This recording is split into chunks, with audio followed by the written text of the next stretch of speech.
প্লান্টেশনের যে সময়সীমাটা সেটা কিন্তু 31শে মার্চ পর্যন্ত রয়েছে, আপনারা জানেন। তো এই ম্যাপটা কিন্তু শেষ হওয়ার পর অনেক প্রবাসী ভাইদের কিন্তু অনেক বিপদে পড়তে হবে।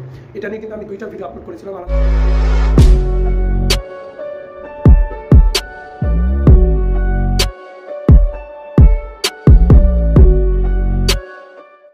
হ্যালো এভরিওয়ান, কি অবস্থা সবার? কাছে কিংবা দূরে, প্রবাস কিংবা দেশ, যে যেখান থেকে আজকের এই ভিডিওটা দেখছেন, সবাইকে জানাই আসসালামু আলাইকুম। আজকে আপনাদের মাঝে আবারও প্লান্টেশন ভিসার বা নতুন যে কলিং ভিসা দিয়ে প্লান্টেশনের লোক নিচ্ছে সেটার আপডেট নিয়ে আজকে আপনাদের মাঝে চলে আসলাম। কারণটা হচ্ছে যেহেতু আজকে হচ্ছে আপনার 3 মাস 2025 মার্চ মাস চলতেছে, তো এখন বেশি বেশি করে এই ভিডিওটা নিয়ে আসতে হবে আপনাদের মাঝে। যদিও মানে আপনার একই টপিক, কিন্তু এক এক ভিডিওর এক এক ভিন্নতা রয়েছে। তো আজকের কথাটা হচ্ছে যে প্লান্টেশনের যে সময়সীমাটা সেটা কিন্তু 31শে মার্চ পর্যন্ত রয়েছে, আপনারা জানেন। তো এই ম্যাপটা কিন্তু শেষ হওয়ার পর অনেক প্রবাসী ভাইদের কিন্তু অনেক বিপদে পড়তে হবে।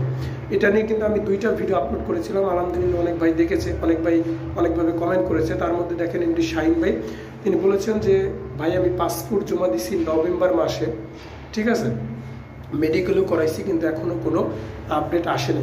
দেখেন এই ভাইয়ের মতো কিন্তু এখনও অনেক বহু ভাই আমাকে SMS করে, কমেন্ট করে, তাদের জানার ইচ্ছা, কারণ তারা তো জানে না, তারা সঠিক তথ্য তারা বোঝে না, এগুলো আসলে জানার উচিত। তারা এরকম মনে করেই তারা কমেন্ট করে।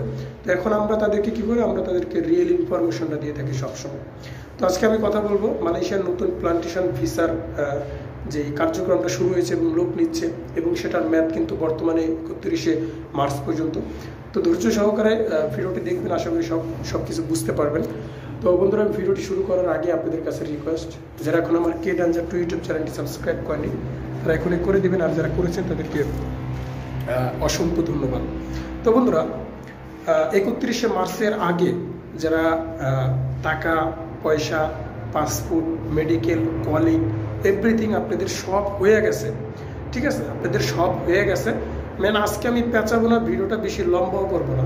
মানে যাদের সব হয়ে গেছে তারা আলহামদুলিল্লাহ শুধু টিকিট কাটার বাকি, আপনারা যেতে পারবেন। যদি টিকিট না কেটে থাকেন, শুধু টিকিট কাটলে আপনারা যেতে পারবেন, আপনাদের কোনো সমস্যা নেই। কিন্তু এমডি শাহিন ভাইয়ের মতো যে ভাই প্রশ্ন করেছে যে আমার মেডিকেল হয়েছে, পাসপোর্ট জমা দিছি, তার মানে কি সে কিছু টাকা পয়সাও জমা দিছে? যেহেতু সে টাকা পয়সার কথা লেখে নেই, কিন্তু টাকা পয়সাও জমা দিছে যেহেতু মেডিকেল করছে অবশ্যই। তো এখন বর্তমানে তার এটা বোঝায় যে তার এখনো কলিং আসে নাই।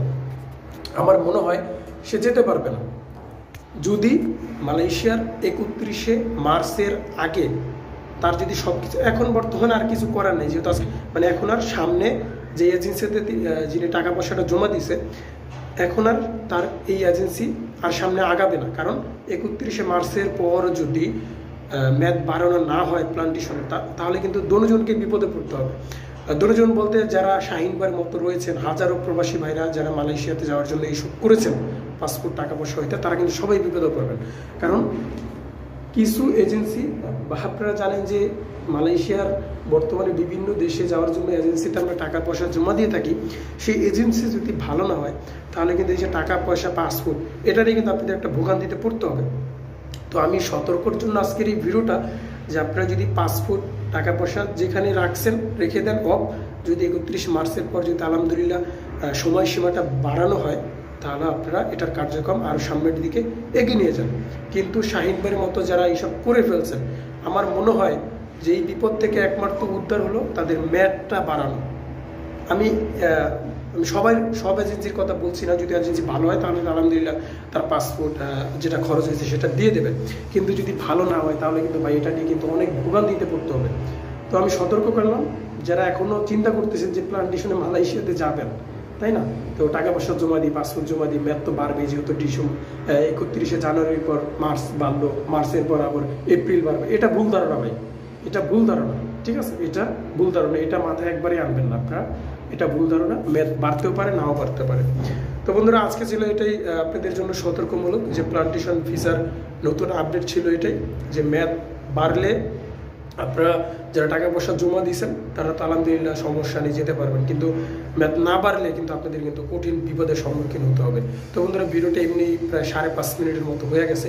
তো আরও আবার পুরো একটা ভিডিওতে আপনাদের প্লান্টেশন ভিসার নতুন একটা আপডেট নিয়ে চলে আসবো। তো এই পর্যন্ত সবাই আমার সাথে থাকবেন, চ্যানেলটি সাবস্ক্রাইব করেন।